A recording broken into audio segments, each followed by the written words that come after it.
A subway derailment disaster is unfolding in Moscow this morning. Several cars jumped the tracks, killing at least 12. More than 150 others are hurt. Elizabeth Palmer is tracking developments from London. Elizabeth, good morning.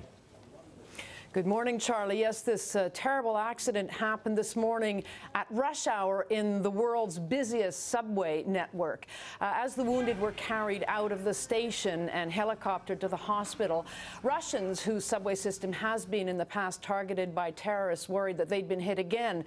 But the Russian authorities quickly ruled that out and instead determined that the crash, which happened as most people were heading to work, was caused by a power surge that tripped a switch, causing the train to come to an abrupt halt and then derail.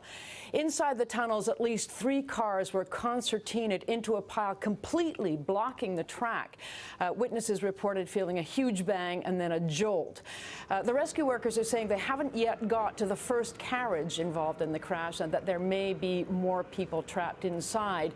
Meanwhile, some of those rescued alive are very badly injured, and Margaret, the authorities expect that the death toll could yet climb even higher. Liz, thank you.